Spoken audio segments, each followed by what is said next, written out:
Ang bagal naman ng bako na ito. Pati malilito ba ka iyan? Sa gabal sa daanan. Pati mga Indyo. Ito naglilipat na ba? Television Indyo. Umaga, sinisira na ng araw ko. Kapitan, bakit sa bahagyang iyan pumipwesto ang mga hangal mong tauhan? Dahil napakababaw roon, Senyora. At bakit napakamahinaon ng bukoy na ito? Hindi ba pwedeng bilisan ang makina?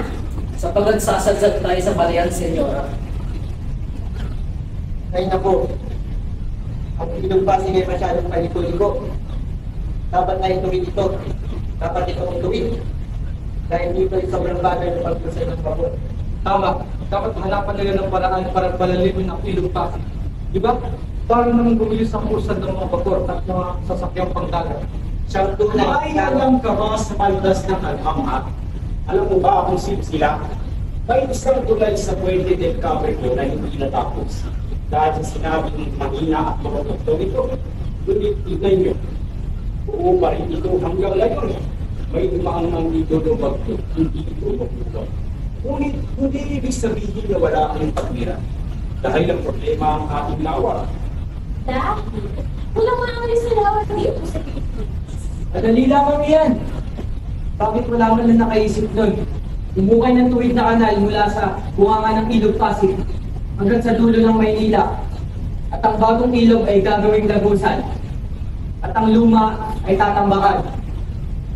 Pagkaumaling mo, senyor, ngunit mo bang magastos ito at maaaring makapaminsalan sa ating bayan? Sumira kung kinakailangan. Ngunit saan ka naman kukuha ng salapi upang ipambayad sa mga manggagawa? Hindi natin sila babayaran. Pagtatrabawin natin ang ating mga bilanggo. Ngunit kulang ang bilang nila. Kung tayo ay kukulangin, bakit hindi natin magtrabawin ng taong bayan? Matanda, kabataan at mga bata. Bigyan natin sila ng panahon at pagkain. Ngunit magdudulot ito ng himagsikan, senyor.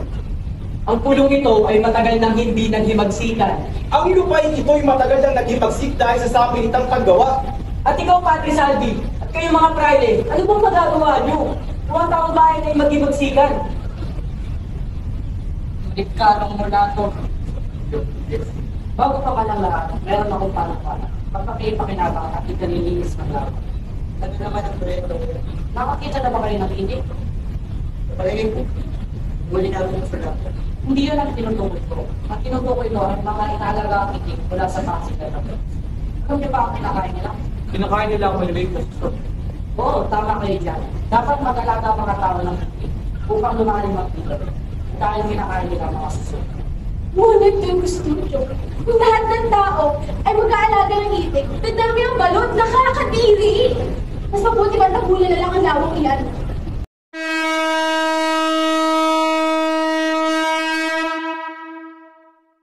Namin nga ako sa mga tao na mag-aalaga. Sa mga panahon, Hindi naman. Huwag mong sabihin iyan. Sa Hong Kong ay may sasagawa ninyo ang inyong mga gawain at doon ay may patatayo ninyo ang inyong mga gusali. Ngunit, doon iyon. tingnan ninyo, napakarami natin gastusin. Kahit ang mga nangungupa sa mga bilis, nagsisimula na silang magreklamo sa atin. Pinuusin mo. Hindi mo nga nakikita ang magagandang talakay? Ayos lamang. Ngunit, wala naman ito sa akin ko wala ito. Alam mo, kung tutuusin, mayaman ang Ilog Pasig dyan. Nariyan ang alaman na malaban na bato. Isang uri ng bato na dinuturing na sagrado. Dahil noon para bago dumating ang mga Kastila, tahanan daw ito ng mga espiritu. Pagkatapos, nang mapulaan ng mga haka-haka ay nawalang kabanalan ng bato at ginawa itong tulisan ng mga bandilyo. Mula sa pinakatutok ng bato ay madali nitong naharang ang kaawa-awang ng mamangka na kinakailangan makipagsapalaran sa mabilis na agos at mga tao. Lumipas ang panahon, nagpatuloy ang kwento tungkol sa tumawag na bangka. Alamat ba ka mo? Aba, kung alamat lamang ang pag-uusapan, ang alamat ni Don Jeronimo ang pinakamaganda. Kaya ano si Padre ang Florentino ang magkwento. Ang alaman ni Doña Jeronima ay isang storya na umikot sa dalawang magkasintahan na nangako sa isa't isa na magpapakasal pagkatapos silang mag-aral. Ngunit umalis ang lalaki at nangako siya sa babae na babalik siya at tutuparin ang pangako na siya ay mapakasalan. Naghintay ang dalaga ng napakahabang panahon. Naghintay at naghintay. Subalit hindi na bumalik ang lalaki. Nang malaman ng babae na ang kasintahan niya ay naging pari na sa Pumunta siya sa Maynila upang pilitin at kausapin ang dating kasintahan at tuparin ang pangako sa kanya. Ngunit hindi ito pumayag. Sa halip, pinatira niya ang dalaga sa yuki at doon sila lihim na nagkikita. Kinalabunan ay namatay ang dalaga. Ayon sa kwento, sa sobrang taba ni Doña Jeronima, kinakailangan nito magdilig sa pagpasok sa kuweba. Siya ay tinuring na diwata dahil nagagis daw siya ng mga kasangkapangyari sa tila doon sa ilog. Ngunit natabunan ang naturang bungin. Nang matabunan ay tuluyan lang nakalimutan ng akalaman. Hindi ba mas mainam kung tinitira sa isang lunario? Katulad ni Santa Clara, si Doña Jeronima.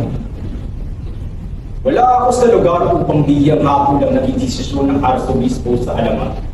Ngunit kayong mga reliyosong gobernador ng Pilipinas, ano ang inyong gagawin kung sa inyo nangyari ito? Walang katumbas ang sakit ng pagmumilay sa imposible. Ngunit, teka. Narinig niyo na ba ang alamat ni San Nicolas? Ito ay istorya kung saan may mga inche na nakasakay sa bangka na naglalakbay. Nang tila may isang malademonyong buwaya ang muntik nang sumagupa sa kanila. Ngunit nang magdasal sila kay San Nicolas ay naging bato ang naturing buwaya.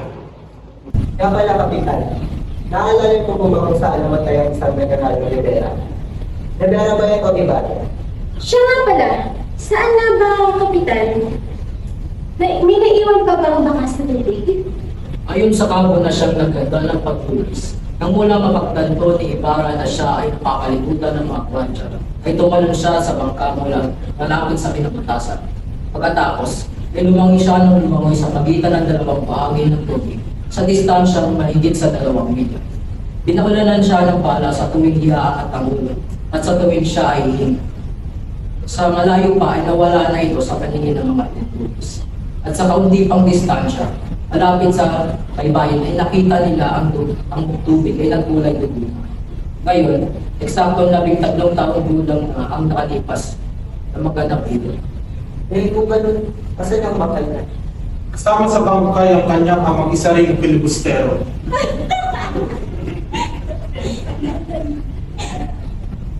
Ang problema sinusimot. Pag namunod ka, ikaw ang kang isang general makalagay. Pero dito pa sa tawa na pagkakasang kakakita. Kung ganoon, hayaan kong sabihin ko sa iyo, hindi pa tinawag ito sa patakang. Nagkakamali kayo, sapagkat ang tawag ito ay mas malaki pa sa aking pagtawag ng sansa.